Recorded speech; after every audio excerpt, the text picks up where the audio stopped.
PSC ക്രൗണിൻ്റെ പുതിയൊരു വീഡിയോയിലേക്ക് ഏവർക്കും സ്വാഗതം. ഇന്നത്തെ ക്ലാസ്സിൽ നമ്മൾ മിഷൻ LP-UP 2026-27 ക്ലാസ്സുകളാണ് ഇപ്പോൾ നമ്മൾ എടുത്തു പോകുന്നത്. അതിൽ 5ാം ക്ലാസ്സിൽ SCRT ആണ് നമ്മളിപ്പോൾ എടുക്കുന്നത്. NCERT SCRT സിലബസ് ബേസ്ഡ് ക്ലാസ്സിലൊക്കെ നമ്മൾ എടുക്കുന്നുണ്ട്. അതുപോലെ തന്നെ NCA-കാർക്ക് LP-UPയുടെ NCA ഉദ്യോഗാർത്ഥികൾക്കും ഈ ക്ലാസ് ഫോളോ ചെയ്യാവുന്നതാണ്. നിങ്ങൾക്കറിയാം NCAയുടെ നോട്ടിഫിക്കേഷൻ LPSAയിൽ വന്നിട്ടുണ്ട്. കഴിഞ്ഞ ദിവസം അതിൻ്റെ ഡീറ്റെയിൽഡ് വീഡിയോ ഒക്കെ ചെയ്തിട്ടുണ്ടായിരുന്നു. കാണാത്തവരുണ്ടെങ്കിൽ കണ്ടു നോക്കണം കേട്ടോ. LPSA NCA നോട്ടിഫിക്കേഷൻ ഒരെണ്ണം കൂടെ വന്നിട്ടുണ്ട്. അപ്ലൈ ചെയ്യാനുള്ള അവസാന ഡേറ്റ് എന്ന് പറയുന്നത് സെപ്റ്റംബർ 4-ാം തീയതിയാണ് കേട്ടോ. അപ്പോൾ എല്ലാവരും LPSA NCA നോട്ടിഫിക്കേഷൻ അപ്ലൈ ചെയ്യണേ. അപ്പോൾ നമുക്ക് വസ്ത്രത്തിൻ്റെ നാൾവഴികൾ നോക്കാം കേട്ടോ. ഇത് 5ാം ക്ലാസ്സിലെ 4ാമത്തെ ചാപ്റ്ററാണ് വസ്ത്രത്തിൻ്റെ നാൾവഴികൾ എന്ന് പറയുന്നൊരു ചാപ്റ്റർ. അപ്പോൾ ഇതിനകത്ത് പ്രധാനമായിട്ടും വസ്ത്രത്തെക്കുറിച്ച് തന്നെയാണ് ആ ചാപ്റ്റർ പറയുന്ന പോലെ, ആ ഒരു ചാപ്റ്ററിൻ്റെ ഹെഡിങ് എന്ന പോലെ തന്നെ വസ്ത്രത്തെക്കുറിച്ചിട്ടാണ് ഈ ഒരു ചാപ്റ്ററിൽ പ്രധാനമായിട്ടും പറഞ്ഞു വയ്ക്കുന്നത്. അപ്പോൾ നമുക്ക് ഞാൻ നേരത്തെ ക്ലാസ്സിൽ പറഞ്ഞിട്ടുണ്ടായിരുന്നു 5ാം ക്ലാസ് കൂടുതലും ആക്ടിവിറ്റിയാണ്. അപ്പോൾ നമുക്ക് മെയിൻ പോയിൻറ്റും ഫാക്റ്റുകളും മാത്രം മതി. ആക്ടിവിറ്റീസൊന്നും നമുക്ക് നോക്കിപ്പോകേണ്ട ആവശ്യമില്ല. വേട്ടയാടി ജീവിച്ചിരുന്ന കാലത്ത് സ്വന്തം ചുറ്റുപാടുകളിൽ നിന്നും ലഭിച്ച വസ്തുക്കളായിരുന്നു മനുഷ്യൻ വസ്ത്രമാക്കി ഉപയോഗിച്ചിരുന്നത്.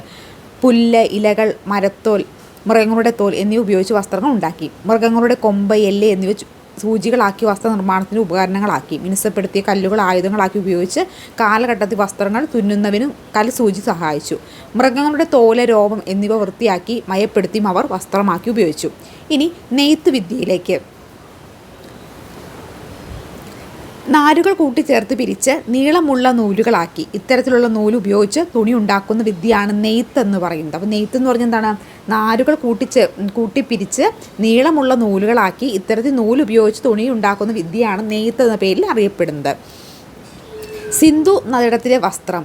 ഇന്ത്യയിൽ വടക്കു പടിഞ്ഞാറ് ഭാഗത്ത് നിലനിന്നിരുന്ന പ്രാചീന നദിയുടെ സംസ്കാരമാണ് സിന്ധു നദിയുടെ സംസ്കാരം. സിന്ധു ജനത പരുത്തി കമ്പിളി വസ്ത്രങ്ങൾ നിർമ്മിച്ചതായി ലഭ്യമായ തെളിവുകളുടെ അടിസ്ഥാനത്തിൽ അനുമാനിക്കാവുന്നതാണ്. അവിടെ നിന്ന് ലഭിച്ച കുപ്പായം അണിഞ്ഞ പ്രതിമകൾ അവിടുത്തെ ജനതയുടെ വസ്ത്രധാരണയുടെ പ്രതിഫലിപ്പിക്കുന്നു. പരുത്തി ഇവിടെ നിന്നും മറ്റ് ദേശങ്ങളിലേക്ക് കൊണ്ടുപോയതിനായി കരുതപ്പെടുന്നു. അപ്പോൾ എന്താണ്? സിന്ധു സംസ്കാര കേന്ദ്രത്തിലെ ഇന്ത്യയുടെ വടക്കു പടിഞ്ഞാറ് ഭാഗത്തിരുന്ന പ്രാചീന നദിയുടെ സംസ്കാരങ്ങളിൽ പ്രധാനപ്പെട്ടതായിരുന്നു ഏത്? സിന്ധു നദിയുടെ സംസ്കാരം എന്ന് പറയുന്നത്. അപ്പോൾ ഈ സിന്ധു ജനത പരുത്തിയും കമ്പിളി വസ്ത്രവും നിർമ്മിച്ചത് എന്ത് ചെയ്യുന്നു? അതിനൊക്കെ നമുക്ക് തെളിവുകൾ ലഭിച്ചിട്ടുണ്ട്. ക്രമേണ തുണി നെയ്തെടുക്കുന്ന വിദ്യ കൂടുതൽ വികാസം പ്രാപിച്ചു. ആദ്യകാലത്ത് പരുത്തിയിൽ നിന്നും ചണത്തിൽ നിന്നും നിർമ്മിച്ച നൂല് ഉപയോഗിച്ച് കൈകൾ കൊണ്ട് മാത്രമാണ് തുണി നിർമ്മിച്ചിരുന്നത്. മൃഗങ്ങളുടെ തോലിനേക്കാൾ മെച്ചപ്പെട്ടതാണ് നൂൽ കൊണ്ട് നെയ്തെടുത്ത തുണികൾ എന്ന് തിരിച്ചറിവ് നെയ്ത്ത് വസ്ത്രങ്ങളുടെ വ്യാപാരത്തിനിടയാക്കി. മരം കൊണ്ട് നിർമ്മിച്ച തറികൾ ഉപയോഗിച്ച് തുണി നിർമ്മിക്കുന്ന രീതി പിന്നീട് വികാസം പ്രാപിച്ചു. മനുഷ്യരുടെ വസ്ത്ര ആവശ്യം വർദ്ധിച്ച് നെയ്ത്ത് ഉപകരണം കണ്ടുപിടിച്ചതിന് വഴിവിളിച്ചു. ഇത് നെയ്ത്ത് വേഗത്തിലാക്കാൻ സഹായിച്ചു. നൂൽ ഉപയോഗിച്ച് കൈത്തറിയും നെയ്യുന്ന തുണികൾക്ക് കൈത്തറി തുണികൾ എന്ന പേരിലൊക്കെ അറിയപ്പെടാൻ തുടങ്ങി. അപ്പോൾ ആദ്യകാലത്ത് മനുഷ്യൻ തുകല് വെച്ച് ഉപയോഗിച്ച് മൃഗങ്ങളുടെ തോലും ഒക്കെ ഉപയോഗിച്ച് വസ്ത്രങ്ങൾ ഒരുങ്ങി. പിന്നീട് ഈ ഒരു നെയ്ത്ത് വിദ്യ പ്രചാരം നേടിയോടുകൂടി കൂടുതൽ വസ്ത്രങ്ങളൊക്കെ നെയ്യാനും അത് പിന്നെ വ്യാപാരത്തിലേക്കൊക്കെ എത്തിക്കുന്നതിനും കാരണമായി തീർന്നു.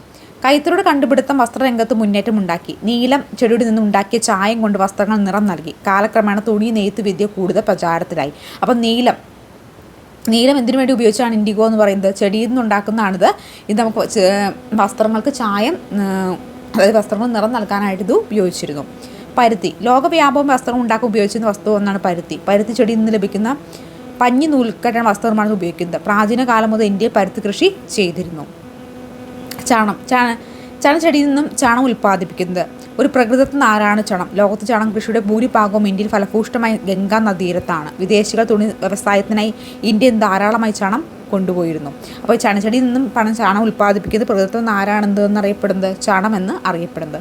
മറ്റൊന്നാണ് നീലം ചെടി എന്ന് പറയുന്നത്, ഇൻഡിഗോ. ആദ്യകാലങ്ങളിൽ വസ്ത്രങ്ങൾക്ക് നിറം കൊടുക്കാൻ നീലം ചെടിയിൽ നിന്നുണ്ടായിരുന്ന ചായ ഉപയോഗിച്ചിരുന്നു. പിന്നീട് നിലത്ത് വിവിധ കൂട്ടുകൾ ചേർത്താണ് വ്യത്യസ്തങ്ങളായിട്ടുള്ള നിറങ്ങളൊക്കെ ഉണ്ടാക്കിയിരുന്നത്. നമ്മുടെ നാട്ടിൽ നിരവധി കൈത്തറി കേന്ദ്രങ്ങളുണ്ട്. കണ്ണൂർ, തിരുവനന്തപുരം ജില്ല, ബാലരാമപുരം, തൃശ്ശൂർ ജില്ലയിലെ കുത്താമ്പിള്ളി എന്നിവയൊക്കെ പ്രധാനപ്പെട്ട കൈത്തറി കേന്ദ്രങ്ങളാണ്.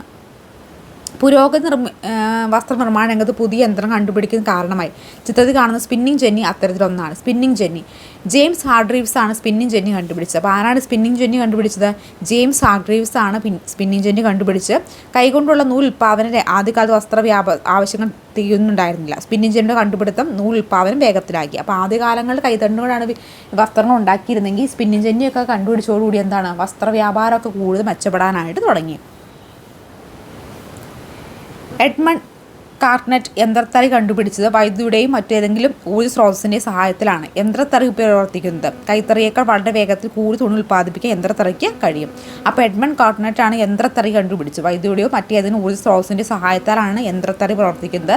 കൈത്തറിയേക്കാൾ കൂടുതൽ വേഗത്തിൽ പ്രവർത്തിക്കാനായിട്ട് എന്ത് കഴിയും? യന്ത്രത്തറിക്ക് കഴിയുന്നതാണ്. യന്ത്രവൽക്കരണത്തിന് ഫലമായി കൂടുതൽ ഉൽപ്പാദന തുണികൾ വിറ്റഴിക്കാൻ കമ്പോളങ്ങൾ തേടി യൂറോപ്യൻ ലോകത്തിൻ്റെ വിവിധ ഭാഗങ്ങളിലേക്ക് സഞ്ചരിച്ചു. കൂട്ടത്തിൽ അവർ ഇന്ത്യയിലെത്തി. തുണി വ്യവസായത്തിന് ആവശ്യമായ അസംസ്കൃത വസ്തുക്കൾ ഇന്ത്യയിൽ നിന്ന് അവർ യൂറോപ്പിലേക്ക് കൊണ്ടുപോയി.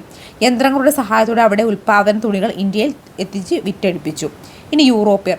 ഭൂമിയിലെ 7 വൻകരയിൽ ഒന്നാണ് യൂറോപ്പ്. ഈ വൻകരയിൽ ജന തന്നെയാണ് യൂറോപ്യർ എന്ന് വിളിക്കുന്നത്. യൂറോപ്പിൽ നിന്ന് കച്ചവടത്തിനായി ഇന്ത്യയിൽ എത്തിയവരാണ് പോർച്ചുഗീസുകാർ, ഡച്ചുകാർ, ഇംഗ്ലീഷുകാർ എന്നിവർ. ഇന്ത്യയെ കോളനിയാക്കി മാറ്റി അവർ അവിടെ നിന്നുള്ള അസംസ്കൃത വസ്തുക്കൾ അവരുടെ ദേശങ്ങളിലേക്ക് കൊണ്ടുപോയി. ഇക്കൂട്ടത്തിൽ ഏറ്റവും കൂടുതൽ കാലം ഇന്ത്യയെ കോളനിയാക്കി വെച്ചിരുന്ന ഇംഗ്ലീഷുകാരാണ്.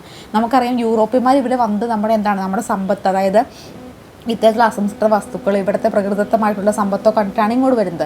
എന്നിട്ട് നമ്മൾ അടിമകളാക്കി വെച്ചുകൊണ്ട് അവരുടെ രാജ്യത്തെ പുഷ്ടിപ്പെടുത്താനായിട്ട് അവർ ശ്രമിച്ചുകൊണ്ടിരുന്നു. അതിന് ഇംഗ്ലീഷുകാരൊക്കെ 100 വർഷക്കണക്കിന് സമയം നമ്മളെ അടക്കി ഭരിച്ചിരുന്ന ആളുകളാണ്. സമൂഹത്തിൽ വന്ന മാറ്റങ്ങൾ വസ്ത്രനിർമ്മാണത്തിന് കാര്യമായി സ്വാധീനിച്ചു. വസ്ത്രങ്ങളുടെ ആവശ്യകതയിൽ ഉണ്ടായ വർധനവ് കൂടുതൽ നവീനമായ നെയ്ത്ത് ഉപകരണങ്ങളുടെ വികസനം വഴിതെളിച്ചു. യന്ത്രങ്ങളുടെ സഹായത്തോടെ ഉൽപ്പാദനം വർദ്ധിച്ചു. ഗുണമേന്മയൊരു വൈവിധ്യമാർന്നമായ വസ്ത്രങ്ങൾ കൂടുതൽ ജനങ്ങളിലേക്ക് എത്തി. വസ്ത്രങ്ങൾ നിറം നൽകാൻ കൃത്രിമ ചായങ്ങൾ ഉപയോഗിക്കാനായിട്ട് തുടങ്ങി. ഇനി യന്ത്രങ്ങളുടെ ഉപയോഗം വസ്ത്രനിർമ്മാണത്തിൽ വരുത്തിയ മാറ്റങ്ങൾ എന്തൊക്കെയാണ്? വസ്ത്ര ഉൽപ്പാദനത്തിന് വർധനവുണ്ടായി. മനുഷ്യരുടെ അധ്വാന ഭാരത്തിന് കുറവ് വന്നു. വസ്ത്രങ്ങളുടെ വൈവിധ്യങ്ങൾ, ഗുണമേന്മയുള്ള വസ്ത്രങ്ങൾ, വസ്ത്രവ്യാപാരത്തിൻ്റെ വ്യാപനം എന്നിവയൊക്കെ ഉണ്ടാവുകയുണ്ടായി. ഇനി വസ്ത്രനിർമ്മാണത്തിൽ ഉപയോഗിക്കുന്ന നാരുകൾ. ഒന്ന് പ്രകൃതിദത്ത നാരുകളുണ്ട്, മറ്റൊന്ന് കൃത്രിമ നാരുകളുണ്ട്. പ്രകൃതിദത്ത നാരുകൾ ജന്തുക്കളിൽ നിന്നും, ചെമ്മരി ആടിൽ നിന്നും കമ്പിളി നാരും, പട്ടുനൂൽ പുഴുവിൽ നിന്നും പട്ടിൻ്റെ നാരും നിർമ്മിക്കപ്പെടുന്നു. സസ്യങ്ങളിൽ നിന്ന് പരുത്തി, ചണം ചെടികളിൽ നിന്നും യഥാക്രമം പരുത്തി നാരും ചണനാരും നിർമ്മിക്കപ്പെടുന്നു. ഇനി കൃത്രിമ നാരുകൾ. പെട്രോളിയം പോലുള്ള രാസവസ്തുക്കളിൽ നിന്നുള്ള കൃത്രിമ നാരുകൾ ഉൽപ്പാദിപ്പിക്കുന്നത്. പ്രകൃതിദത്ത നാരുകളൊക്കെ കൃത്രിമ നാരുകൾക്ക് തുണിത്തരങ്ങളോട് ഉൽപ്പാദിപ്പിക്കുന്നത് പൊതുവെ ചിലവ് കുറവാണ്, പെട്ടെന്ന് ചുളിവുണ്ടാകുന്നില്ല എന്ന മേന്മയും ഇതിനുണ്ട്. ഉദാഹരണം പോളിസ്റ്റർ, നൈലോൺ, റയോൺ എന്നിവയൊക്കെ. അപ്പോൾ കൃത്രിമ വസ്ത്രനിർമ്മാണത്തിൽ ഉപയോഗിക്കുന്ന നാരുകൾ രണ്ടിടം നമുക്ക് തരംതിരിക്കാം. ഒന്ന് കൃത്രിമ നാരുകളെന്നും മറ്റൊന്ന് പ്രകൃതിദത്ത നാരുകളെന്ന്. പ്രകൃതിദത്ത നാരുകളെന്ന് സസ്യങ്ങളിൽ നിന്ന് ലഭിക്കുന്നവയുണ്ട്, ജന്തുക്കളിൽ നിന്ന് ലഭിക്കുന്നുണ്ട്. സസ്യങ്ങളിൽ നിന്ന് ലഭിക്കുമ്പോൾ ഏതൊക്കെയാണ്? ചണവും പരുത്തിയുമാണ്. ജന്തുക്കൾ എന്ന് പറയുമ്പോൾ ചെമ്മരിയാട് നിന്ന് കമ്പിളി, പട്ടുനൂൽ പുഴു നിന്നൊക്കെ ലഭിക്കുന്ന ഇത്തരത്തിലുള്ള പ്രൊഡക്റ്റുകൾ. കൃത്രിമ നാരുകൾ പെട്രോളിയം പോലുള്ള രാസവസ്തുക്കൾ നമ്മൾ ഉണ്ടാക്കിയെടുക്കുന്നതാണ്. ഉദാഹരണം പോളിസ്റ്റർ, നൈലോൺ, റയോൺ എന്നിവയൊക്കെ കൃത്രിമ നാരുകൾക്ക് ഉദാഹരണം ആണ്. ഇനി വസ്ത്രങ്ങളിലെ വൈവിധ്യം. അപ്പോൾ ഓരോ കാലാവസ്ഥയ്ക്ക് അനുസരിച്ചും വ്യത്യസ്തമായിട്ടുള്ള വസ്ത്രങ്ങളാണ് ഓരോ ചെയ്യുന്നത്. അതുപോലെ തന്നെ ഓരോ ഉദ്യോഗങ്ങൾക്കനുസരിച്ച് വ്യത്യസ്തമായിട്ടുള്ള ഡ്രസ് കോഡുകളൊക്കെ ഉണ്ട്. കാലാവസ്ഥ, ആചാരം, അധികാര സ്ഥാനങ്ങൾ, തൊഴിൽ, പ്രാദേശിക വ്യത്യാസങ്ങൾ ഇവയെല്ലാം വസ്ത്രധാരണത്തെ സ്വാധീനിക്കുന്നു. വസ്ത്രം മാത്രമല്ല, വസ്ത്രധാരണത്തോടൊപ്പം ധരിക്കുന്ന ആഭരണങ്ങൾ, തൊപ്പികൾ, പാദരക്ഷകൾ എന്നിവയെല്ലാം വൈവിധ്യങ്ങൾ കാണാൻ കഴിയും. ഇന്ന് വസ്ത്രധാരണ രീതിയിലും വളരെയേറെ വൈവിധ്യങ്ങൾ, സമാനതകൾ നമുക്ക് കാണാം. കാലാവസ്ഥ, യാത്ര ചെയ്യുന്നതിനുള്ള സൗകര്യം എന്നിവ പരിഗണിച്ച് അനുയോജ്യമായ വസ്ത്രം തിരഞ്ഞെടുക്കുന്നത് നമ്മളധികവും. വസ്ത്രവൈവിധ്യം പ്രകടമായി കാണാൻ കഴിയുന്ന മറ്റൊരു മേഖലയാണ് കലാരംഗം എന്ന് പറയുന്നത്. വർണ്ണവൈവിധ്യമുള്ള വസ്ത്രങ്ങൾ ഉൾക്കൊള്ളുന്ന കലാരൂപം നമുക്ക് ഏറെ കാണാനായിട്ട് സാധിക്കും. അപ്പോൾ ഇതാണ് ഈ ഒരു കലകളിലും ഇത്തരത്തിലുള്ള വസ്ത്രവൈവിധ്യങ്ങൾ ഉണ്ട്. തെക്കൻ കേരളത്തിലെ താഴ്ന്ന ജാതിക്കാർ എന്ന് അറിയപ്പെട്ടിരുന്ന വിഭാഗങ്ങളിലെ സ്ത്രീകൾക്ക് മേൽവസ്ത്രം ധരിക്കുന്നതിന് അവകാശം അനുവദിച്ചത് 1859 അന്ന് തിരുവിതാംകൂർ രാജാവായ ഉത്രം തിരുനാൾ മാർത്താണ്ഡവർമ്മയാണ് കേട്ടോ. അപ്പോൾ 1859 ഉത്രം തിരുനാൾ മാർത്താണ്ഡവർമ്മ എന്ത് ചെയ്യുന്നത്? മേൽവസ്ത്രം ധരിക്കുന്നതിന് താഴ്ന്ന ജാതിക്കാർക്ക് അവകാശം കൊടുക്കുന്നത്.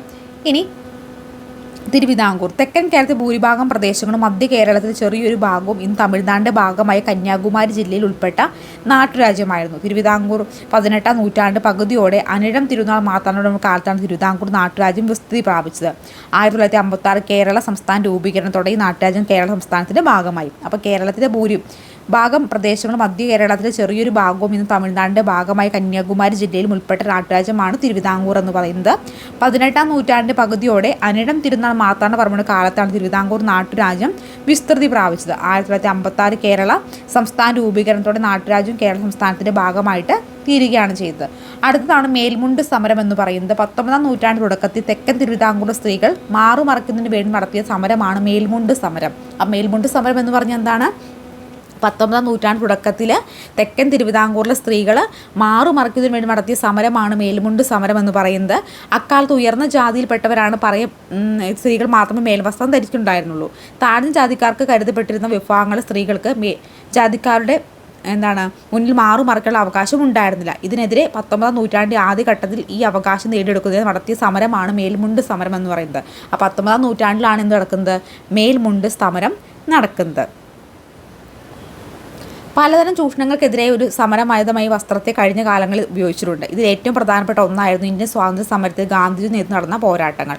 ഖാദിയും ചർക്കയും നൂൽപ്പും വിദേശ വസ്ത്ര ബഹിഷ്കരണവും ഗാന്ധി വസ്ത്ര സ്വാതന്ത്ര്യ സമരത്തിൻ്റെ ഭാഗമാക്കി. ചർക്കയിലെ നൂലുണ്ടാക്കിയ ഖാദി വസ്ത്രങ്ങൾ ഗാന്ധിജി പ്രോത്സാഹിപ്പിച്ചു. ഖാദി വസ്ത്രങ്ങൾ ധരിക്കുവാൻ അദ്ദേഹം ജനങ്ങളോട് ആഹ്വാനം ചെയ്തു. ഇത്തരത്തിൽ സ്വദേശി വസ്ത്രങ്ങൾ നിർമ്മിച്ച് ഉപയോഗിച്ചുകൊണ്ട് വിദേശ വസ്ത്രങ്ങൾ ബഹിഷ്കരിച്ചെന്ന് ഗാന്ധിജി ആവശ്യപ്പെട്ടു. വസ്ത്രത്തെ വസ്ത്രധാരണത്തെയും സമരായുധമാക്കി അദ്ദേഹം സ്വതന്ത്ര സമരം ബഹുജന പ്രക്ഷോഭമാക്കി മാറ്റി. ഇന്ത്യൻ സ്വാതന്ത്ര്യ സമരത്തിൽ സ്വദേശി പ്രസ്ഥാനത്തിന്റെ പ്രതീകമായി ചർക്ക മാറി.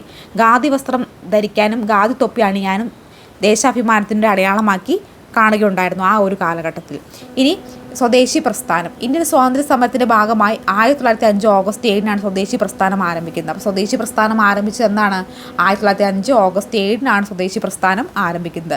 ബ്രിട്ടീഷ് നിർമ്മിത വസ്തുക്കൾ ഉപേക്ഷിക്കുകയും ഇന്ത്യൻ നിർമ്മിത വസ്തുക്കൾ ഉൽപ്പാദനവും ഉപയോഗവും പ്രോത്സാഹിപ്പിക്കുകയും ചെയ്യുക എന്തായിരുന്നു ഇതിൻ്റെ ലക്ഷ്യം. അപ്പോൾ ഇതിൻ്റെ ലക്ഷ്യം എന്തായിരുന്നു? ഇന്ത്യയിൽ ഉൽപ്പാദിച്ച വസ്തുക്കൾ നമ്മൾ ഉപയോഗിക്കണം, ബ്രിട്ടീഷിൽ നിന്ന് കൊണ്ടുവന്ന വസ്തുക്കൾ ഉപയോഗിക്കരുത് എന്തായിരുന്നു ഇതിന് പ്രധാനപ്പെട്ട ലക്ഷ്യം. സ്വദേശി പ്രസ്ഥാനം ആരംഭിച്ചത് ഓഗസ്റ്റ് 7 ദേശീയ കൈത്തറി ദിനമായി 2015 മുതൽ ഇന്ത്യയിൽ ആചരിച്ചു തുടങ്ങി.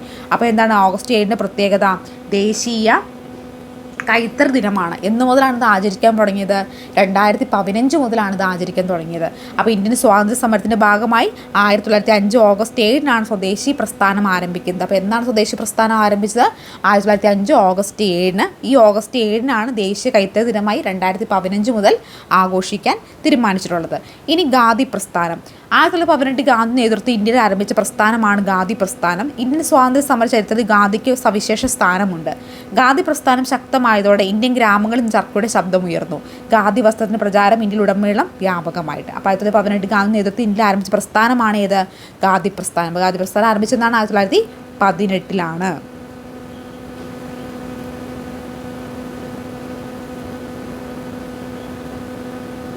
ഇനി വസ്ത്രനിർമ്മാണ രംഗത്ത് തൊഴിൽ മേഖലകൾ ഏതൊക്കെയാണ് നമുക്ക് നോക്കാം.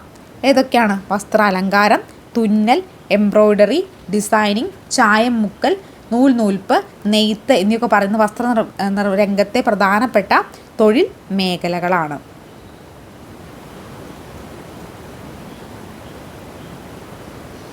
അപ്പോൾ ഇത്രയും കാര്യങ്ങളാണ് പ്രധാനമായിട്ട് നമുക്ക് ഈ ഒരു ചാപ്റ്ററുമായി ബന്ധപ്പെട്ട് പഠിക്കാനുള്ളത്. അപ്പോൾ നിങ്ങൾ കൃത്യമായിട്ട് ക്ലാസ്സുകൾ കണ്ടുപോകുക. എന്നാലാണ് നമുക്ക് 2026-27 LPUP നല്ല രീതിയിൽ ക്രാക്ക് ചെയ്യാനായിട്ട് പറ്റുള്ളൂ. അപ്പോൾ കൃത്യമായിട്ട് ക്ലാസ്സുകൾ നിങ്ങൾ ഫോളോ ചെയ്ത് പോവുക. അപ്പോൾ തുടർന്ന് നമ്മൾ ക്ലാസ്സുകളൊക്കെ ഇടുന്നതായിരിക്കും കേട്ടോ. അപ്പോൾ NCA നോട്ടിഫിക്കേഷൻ പ്രകാരം ആരെങ്കിലും അപ്ലൈ ചെയ്യാൻ ബാക്കിയുണ്ടെങ്കിൽ തീർച്ചയായിട്ടും അപ്ലൈ ചെയ്യുക. ഓഗസ്റ്റ് 4-ാം തീയതിയാണ് അഡ്മിഷൻ ഈ ഒരു അവസാന ഡേറ്റ് അപ്ലൈ ചെയ്യാനുള്ള കേട്ടോ. അപ്പോൾ അതിന് ചാനൽ കാണുന്ന കൂട്ടുകാരുടെ സബ്സ്ക്രൈബ് ചെയ്ത് സപ്പോർട്ട് ചെയ്യാൻ മറക്കണ്ട. അപ്പോൾ നമുക്ക് മറ്റൊരു വീഡിയോയിൽ കാണാം. Thank you so much.